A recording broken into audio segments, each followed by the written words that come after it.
My alien roommate couldn't control it, and I was the reason. The city slept, but the apartment did not. A soft hum rose from the plaster, a thin thread of sound that seemed to come from nowhere and everywhere at once. It slid under doors. It curled through vents. It made the glass in the window quiver like a held breath. Jason opened his eyes. The room was dark, but the ceiling was not. Faint lines crept across the paint, tiny hexagons, pale and shifting, like frost patterns trying to remember a shape. He did not move at first. He only listened. The hum matched a heartbeat, but it wasn't his. "Zara," he whispered. She stood in the doorway as if the shadow had shaped itself into someone he knew. Her eyes were dim amber, not the bright gold he had seen the night they chose each other. She looked smaller than before, or maybe the room had grown. "They felt it," she said. He sat up. "Who did?" "My people," she answered, and the hum climbed half a note. The hexagons flickered. The bond sends a signal. It is not loud, but it is true. Those who listen will hear. Outside, a bus sighed to a stop. Far away, a siren wailed and faded. Inside, the hum did not fade. The lamp on the nightstand buzzed, and then went still. Jason saw a thin crack run through the paint, delicate as a hair, straight as a rule. He swung his feet to the floor. "Talk to me," he said. "What happens now?" Zara stepped into the room. The hexagons adjusted to her like they knew her weight. "A warden will come," she said. "They make calm where there is risk. They break bonds that are not allowed." Jason's mouth went dry. "Break. Separate," she said. "Cleanly, if they can. Not cleanly, if they must." Her voice was steady, but her hands were not. She pressed them together, as if she could hide the tremble in one with the other. "I am supposed to ask for help. I am supposed to go quiet and wait. And if you don't, they come anyway." He stood and crossed the room. The hum rose again, a tide lifting to meet him. He stopped at arm's length. The space between them felt charged, like warm air before a storm. "We chose this," he said. "I am not letting anyone cut it out of us." Zara searched his face. In that look he felt a slip of her memory. White sand under a thin sun, 3 small moons like coins in a blue sky. Then it was gone. "Choice is not law," she said. "Where I am from, bonds are arranged when we are young. Measured. Approved. Safe." Jason tried to smile and failed. "And here, she said. "You looked at me and did not run." The hum hit a sharp peak. The ceiling flared, and for one breath the hexagons were bright enough to fill the room like a second dawn. The power strip clicked. The fan stuttered and died. The apartment fell still except for that sound and the faint pulse of Zara's eyes. He reached out his hand. "Tell me exactly what a warden does." "They keep the lattice of my people stable," she said. "They do not hate. They do not rage. They only quiet what is too loud. A human bond is too loud. It calls across distance." She hesitated, then added, softer. "If they separate me before the bond settles, it will hurt. I do not know how much. How long until it settles?" 3 cycles, she said. 3 nights. After that, it will not be easy to break. But the first night is the loudest. That is now. The window flickered. Streetlights outside flashed in time with the hum. 1-2, 1-2, like a slow mechanical heartbeat. Jason looked at the dark glass and saw their faint shapes, shoulder to shoulder, 2 silhouettes inside a web of trembling lines. "Then we make it 3 nights, he said. Zara shook her head. "They will come at dusk. They will ask nicely. They will smile. They will say they care for your safety. They will tell me I am brave. It will all sound kind." "That is the worst kind," he said. Her mouth made a small, sad curve. "You have a human word for it." "Pretend," he said. "We have a lot of those." The hum softened for a heartbeat, as if laughing without sound. Zara drew a breath and steadied. "There is a way to quiet the signal without cutting us apart," she said. "A right to tune the bond. I learned only the beginning when I was young. I never needed to use it." "Teach me," he said. Her eyes brightened a shade. "We will need a chamber that sings back to us. A net of metal. A circle. A pattern that welcomes our voices and sends them inward, not out." Jason's mind began to move. Speakers. Wire. Mesh. Foam. He could see the room in his head turning into an instrument. The hum brushed his thoughts like a hand approving a plan. Zara looked past him to the wall. A fresh crack traced the paint. "If we fail," she said, "the warden will follow the noise to our door. She will be kind. She will be efficient. She will take me, and I will be very calm until I am not. Jason took her hands. They were cool and shaking, and the hum shifted to match the rhythm of his pulse. Then we don't fail. A new sound rose from the hallway. Not footsteps. Not a knock. A measured vibration, like someone tapping with a finger that was not a finger. 3 taps. A pause. 3 taps. The hexagons on the ceiling shivered in reply. Zara's eyes went wide. She is early, she breathed. Jason did not look at the door. He kept his eyes on Zara. We start now, he said. No waiting. No asking. We make our own calm. The third set of taps came, slow as a metronome. The hum answered like a held note. The night held its breath. The next morning looked normal, but it wasn't. The air inside the apartment felt heavy, as if the walls had learned to breathe. Jason stood by the window, watching people cross the street below, laughing, hurrying, alive, and wondered if any of them could feel the quiet pulse that still moved through his floor. Zara hadn't spoken much since the night before. She sat on the couch, her green skin faintly glowing beneath the sunlight that leaked through the blinds. Her eyes, however, stayed on the door. Every sound from the hallway made her tense. Every knock from another apartment made her shoulders rise like she expected a verdict. They won't just come through the door, she finally said. They will ask to be invited. They follow the rules, always polite, always patient. Jason nodded, though he didn't really understand. You make them sound like salespeople, he said, trying to lighten the mood.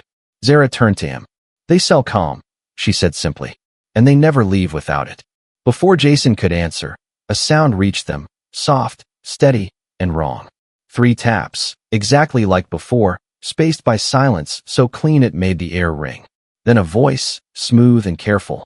Good morning. I am authorized to speak with resident Zara of the exchange program. Jason froze. The voice didn't echo like a human one. It layered itself, one tone inside another. He stepped closer to the door. Who's there? My designation is EL. I am a warden of Calm. Zara whispered. Do not open it fully. Jason slid the chain in place and opened the door a few inches. A woman stood there, tall, straight-backed, dressed in gray that caught the light like mist. Her eyes were too still, the color of smoke frozen in glass. When she smiled, it looked rehearsed. Earthborn human, she said softly. You have formed a bond with a citizen of Calira Prime without registry approval. This is not blame. This is correction. Jason swallowed hard. We're fine. Nobody's in danger. AEL tilted her head. Danger is not required. Noise is enough. Your connection has been recorded across 8 sectors. It disturbs the calm. Behind him, Zara rose from the couch. He did not force it. It was mutual. A faint vibration touched the floor, the warden's version of a sigh. Intent is irrelevant. Harmony must be restored. Please, Zara of Calira, return for realignment.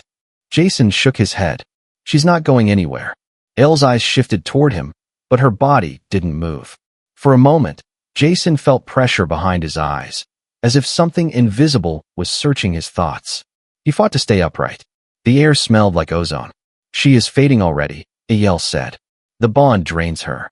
You do not see it yet, but you will. Zara stepped forward, anger bright in her voice. You think you understand what this is? You never bonded with someone who fought for you, who chose you. The warden blinked once. Choice is noise. I erase noise. Jason pushed the door shut, the chain clattering. The hum inside the apartment rose like a heartbeat after a sprint. She's lying, he said, turning to Zara. You're not fading. Zara's breath came short. No, but she is right about one thing. If they cut it now, I will not survive the split. The calm is poison to me. Jason looked around the room, thinking fast. His eyes landed on the pile of wires, speakers, and copper mesh he had gathered.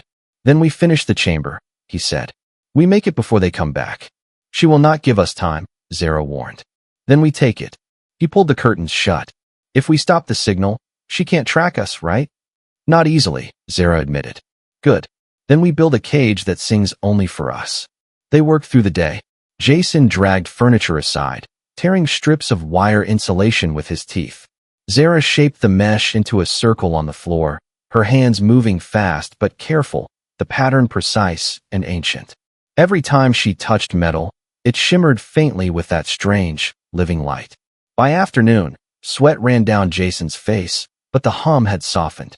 For the first time since dawn, he could breathe. Then, as the sun began to set, the lights flickered. A cold breeze slipped under the door, carrying the faint scent of rain and metal. "She's here again," Zara whispered. Jason reached for the power switch on the wall and flipped it down. The apartment plunged into darkness.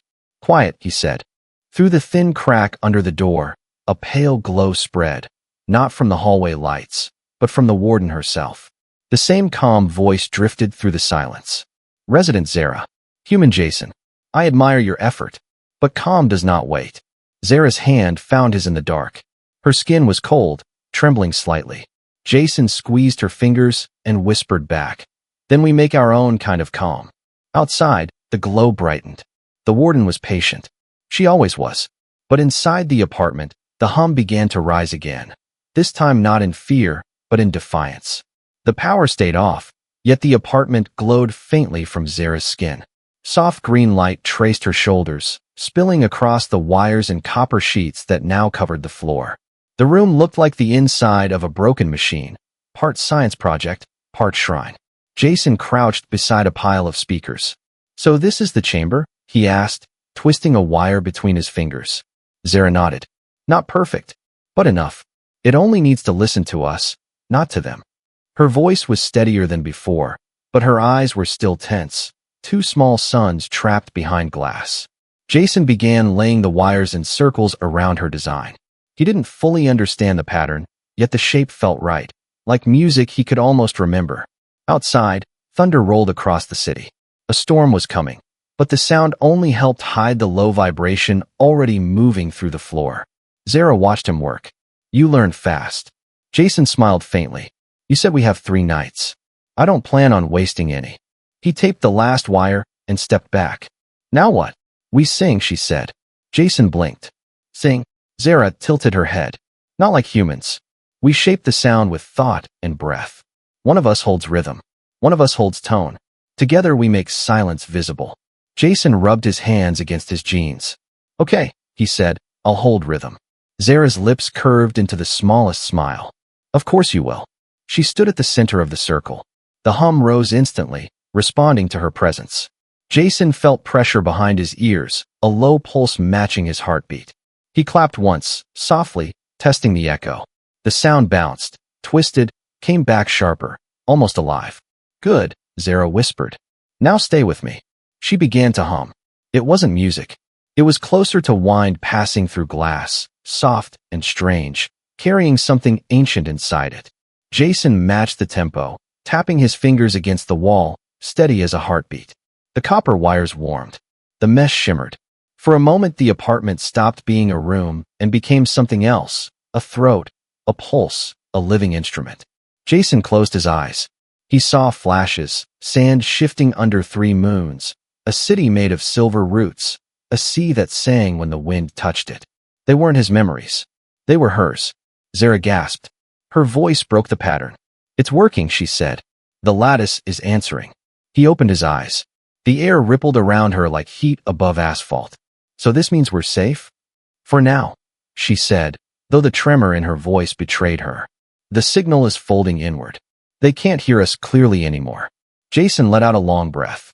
Relief and exhaustion tangled together. He sank against the wall. "Then we buy time." Zara looked down at him, her glow dimming slightly. "Yes, but the calm will not stop searching. They don't accept static. They listen until silence." He grinned tiredly. "Then we'll just keep talking." For the first time, she laughed, a short, bright sound that seemed to shock even her. "You don't understand," she said, shaking her head. "Your defiance is loud. It makes the bond stronger." "Good," Jason said. "Maybe they'll finally hear something worth listening to." She opened her mouth to reply, then froze. Her gaze snapped toward the window. Lightning flashed, and in that flash he saw it, a thin, floating shape. Metallic. Watching. A drone. Jason moved fast, pulling the curtain shut. "They found us." "No," Zara said, voice sharp. "They found the pattern. The calm will triangulate." "How long?" "Hours. Maybe less." Jason's mind raced. "Then we move the chamber. Somewhere underground. Somewhere that eats sound." Zara frowned. "You plan to rebuild this?" "Humans are reckless." "Yeah," he said, already grabbing the wires. But we survive reckless. They worked quickly, dismantling the fragile circle. The thunder outside grew louder. When they finally stepped into the hallway, Jason carrying the copper mesh under one arm, Zara paused by the door. She touched the wall once, leaving a faint amber mark that pulsed like a heartbeat. It will confuse their scanners, she explained. A decoy. Jason locked the door behind them. Then let's hope she knocks on that one. They descended the stairwell, the sound of rain beginning to echo above. Somewhere deep below the city, he knew, were the old subway tunnels, wide, empty, and quiet. Perfect for building a secret chamber. As they disappeared into the storm, Zara glanced back toward the flickering hallway lights and whispered, 3 nights. 3 chances. No more. Jason nodded. Then we make every one of them count. And with that, they vanished into the rain. 2 small figures carrying a glow and a hum that did not belong to this world. The rain had not stopped since morning.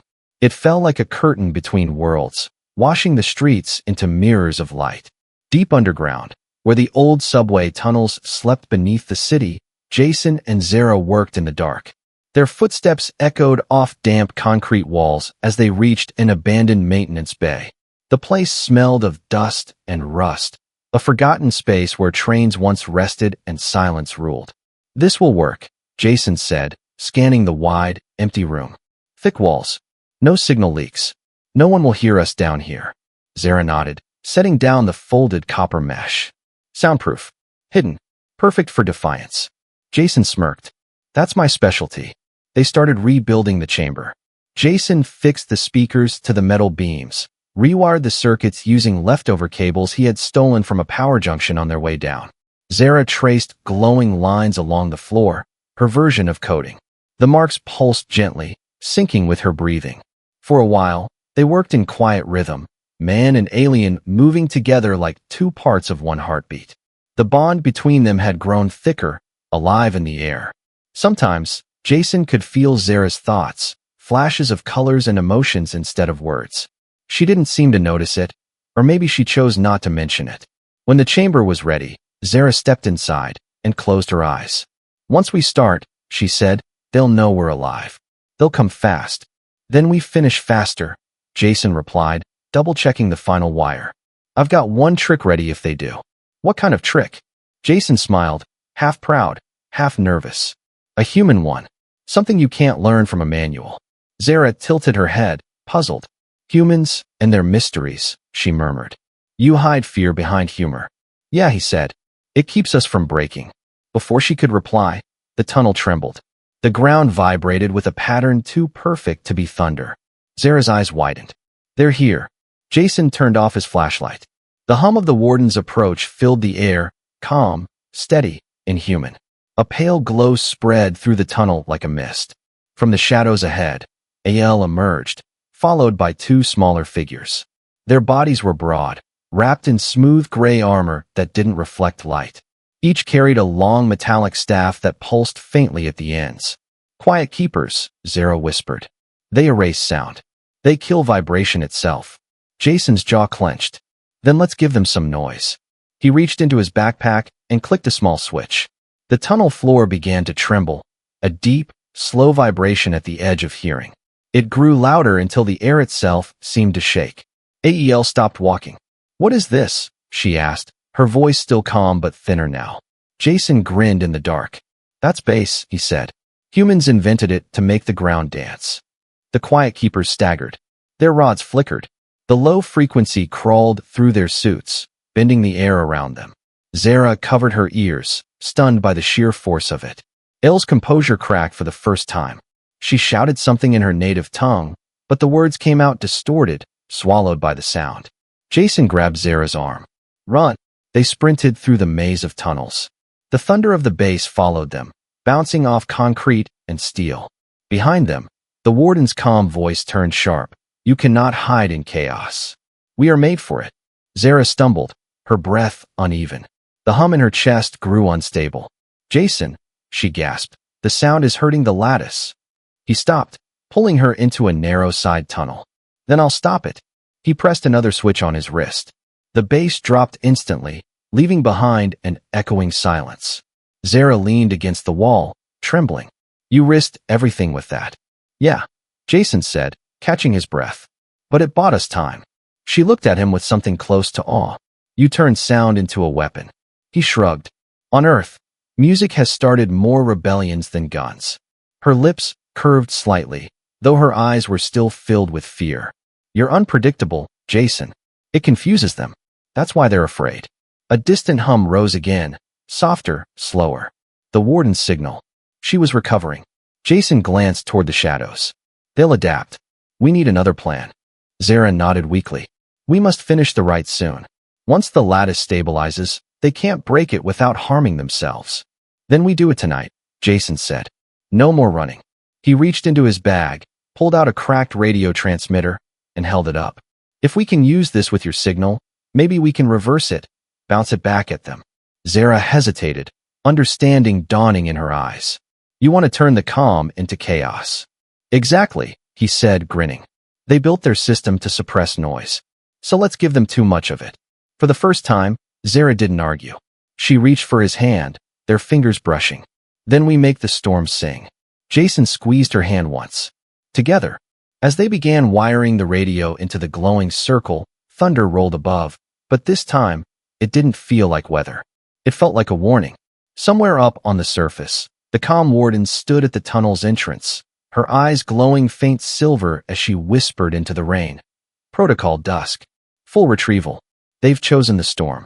The hunt had begun. The tunnels had gone completely silent. No hum, no echo, not even the faint dripping of water.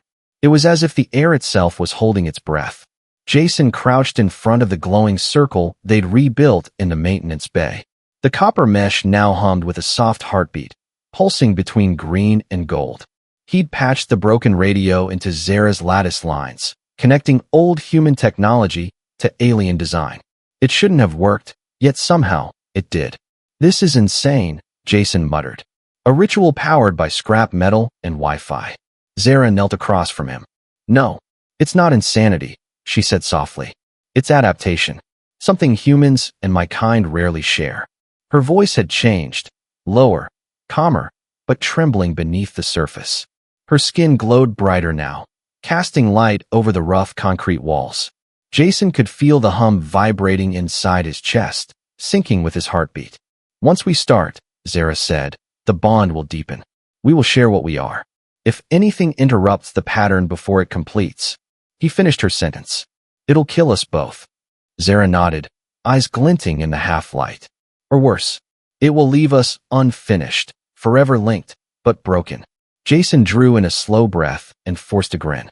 Guess we'll have to finish it then. She smiled faintly. Human confidence. Always pretending it is courage. Jason gave her a look. We're good at pretending.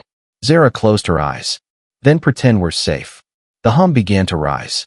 At first it was soft, like the sound of a far-off choir. Then it grew, layering over itself until it became a low harmonic vibration that filled the chamber. The floor quivered. The lights flickered. The radio sparked once and fell silent. But the energy didn't stop. Zara started to sing. Her voice wasn't human. It wasn't even a sound that should exist in air. It was a language of pure vibration, a melody that twisted through the space between them like living light. Jason felt it touch his mind, searching for rhythm. He began tapping the metal rail beside him. 3 beats steady, 1 pause, then repeat. A human rhythm. A heartbeat. Zara's song shifted to match it. The chamber answered. Lines of gold energy crawled up the walls, weaving into strange geometric patterns. The air rippled as though the world itself had turned liquid. Jason closed his eyes, and suddenly, he was somewhere else. A desert beneath 3 pale moons. Towers of glass like frozen lightning. Thousands of glowing figures singing in unison. He saw through Zara's memory, her homeworld, Kalira Prime. The lattice towers that connected every living being through sound and thought. It was beautiful and terrifying. Then the vision cracked. A new voice cut through the harmony, deep, cold, commanding. Zara of the 6th line. Your tether remains unbroken. Zara gasped. The song faltered. Jason snapped his eyes open. Zara, what is that? She clutched her chest. It's the royal thread the old bond one was born with. A link to my house. It should have been dormant. The hum twisted, sour and uneven. The copper mesh sparked violently. The radio screamed static. Jason threw himself over the device, yanking the power cord free, but the sound kept going. Zara's eyes blazed gold. "They're pulling me back," she said. "My house bound me when I was a child, to the air of Kalira. A bond arranged for politics, not choice. It was forgotten when I left for Earth, but now it feels me again." Jason felt the air tighten, pressing on his lungs. "Can you stop it?" "I can't," she whispered. "The thread is stronger than me. It's written into my cells."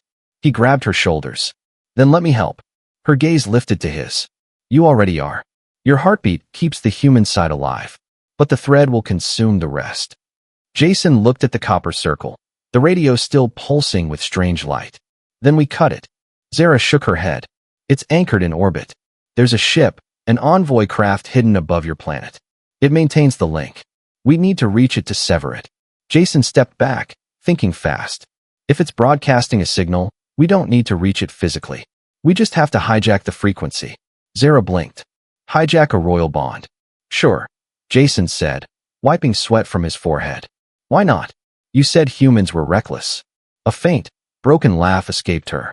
"Reckless doesn't begin to cover this." Jason began rerouting the wires through the radio, adjusting the dials until static filled the air. "If I can align your frequency with the satellite range, I can invert the signal, push it back toward them. It might sever the old thread without touching ours." Zara hesitated. "And if it fails? Then they'll hear what happens when a human breaks their silence." She looked at him for a long moment, eyes shimmering with both fear and admiration. "Your world will not thank you for this." "Maybe not," Jason said, tightening the last connection. "But you will." The radio crackled. A hum rose again, louder this time, so loud it made the walls tremble. Zara stepped into the circle, her voice rising with the vibration. Jason joined in, tapping the rhythm again. 3 beats, 1 pause. The chamber lit up like sunrise. Energy spiraled upward, tearing through the ceiling. For a heartbeat, Jason saw stars where concrete should be. And far above the earth, something answered, something massive, unseen, but listening. Zara gasped, voice trembling. "They're responding. The envoy ship knows we're here." Jason gritted his teeth. "Good," he said, eyes blazing. "Now let's make them wish they didn't." The storm above the city had turned violent. Rain slashed sideways across the rooftops, turning antennas into silver spears. Thunder rolled through the clouds like a drumbeat of war. Far below, in the heart of an empty radio tower control room, Jason was wiring madness together.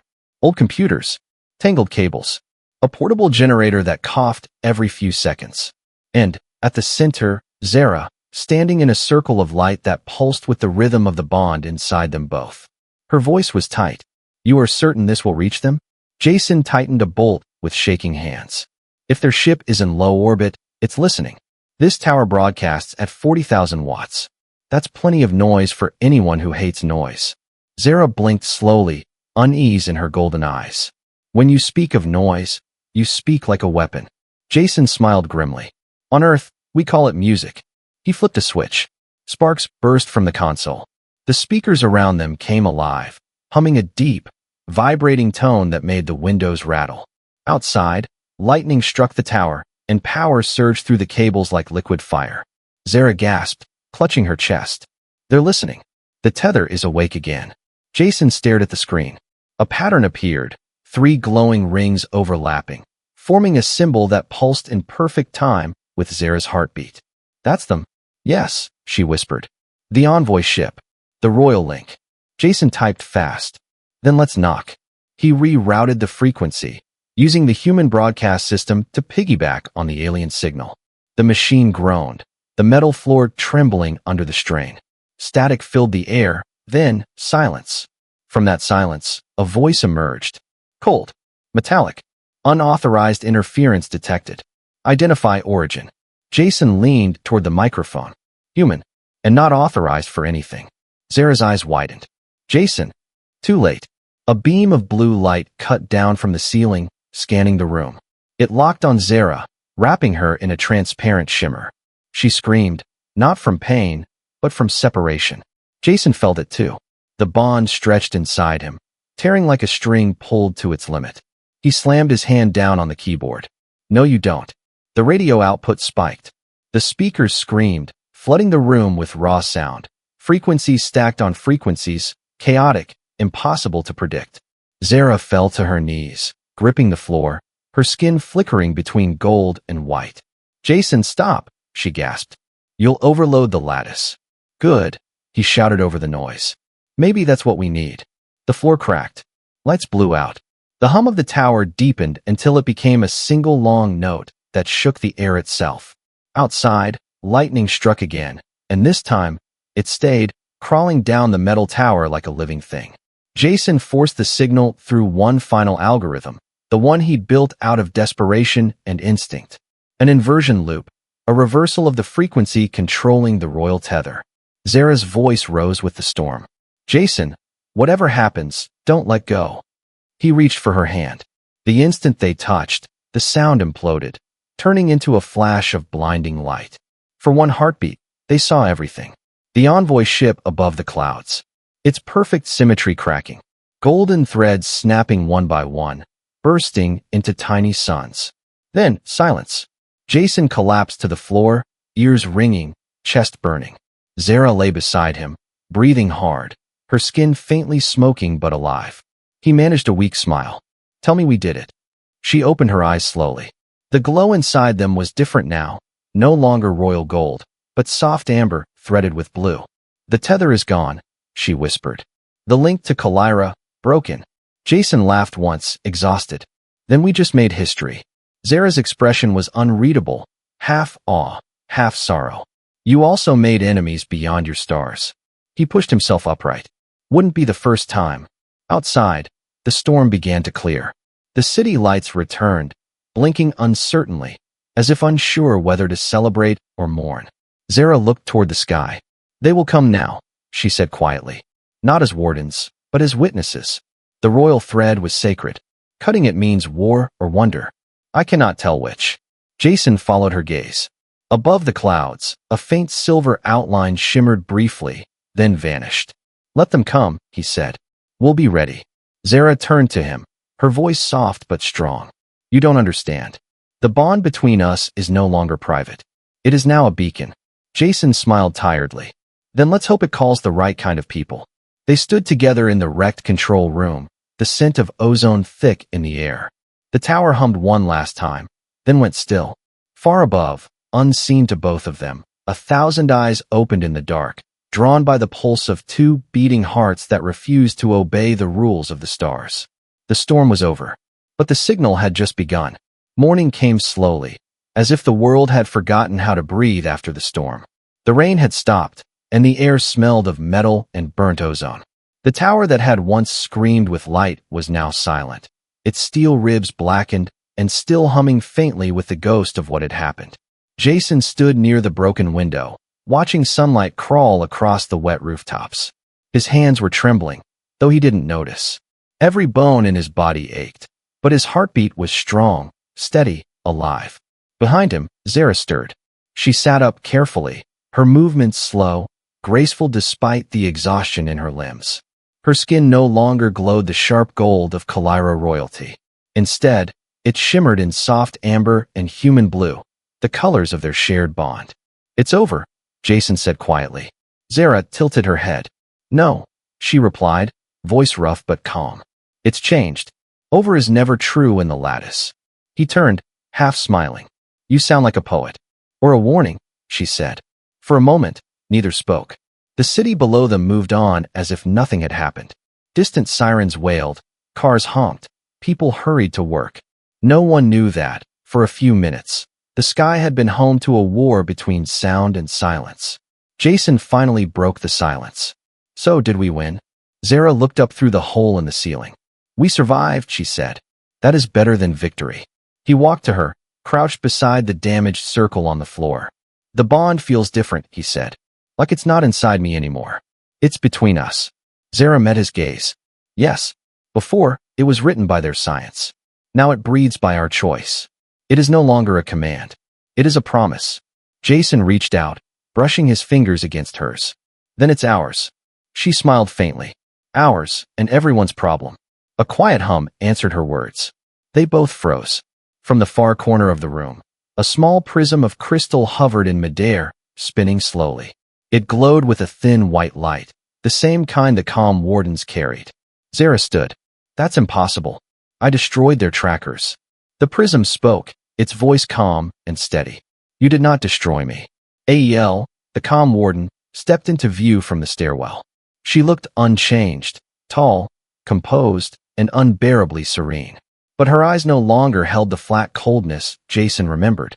There was something new there. Your defiance was not expected, she said. But it was instructive. Jason moved protectively in front of Zara. If you're here to drag her back. Ael raised a hand. No. My orders have shifted. The higher lattice has reviewed your interference. The royal thread is gone. Yet the bond persists. A connection formed by choice, not by system. Zara's voice was careful. Then what do you intend to do? Observe, Ael said. Study what cannot be commanded. The councils wish to know why your link still holds when every law says it should die. Jason gave a short laugh. Because we're human. We break things that shouldn't be breakable. The warden tilted her head, as if considering the thought. Perhaps, or perhaps your kind is simply loud enough to be heard by the universe itself. She turned toward the window. For now, you are free. But your bond is no longer hidden. Across Kalira and beyond, the signal you sent continues to spread. Something, or someone, is answering. The room filled with soft vibration, like a whisper traveling through glass. The prism in Ael's hand glowed blue, then violet. What does that mean? Jason asked. Ael looked at him. It means the lattice is changing, and it began with you. Then she was gone, fading like mist, leaving behind only silence and the faint scent of rain. Jason stared at the empty space where she'd stood. That's not comforting. Zara watched the sky through the shattered window. Comfort is a human luxury. But hope, that's universal. He followed her gaze.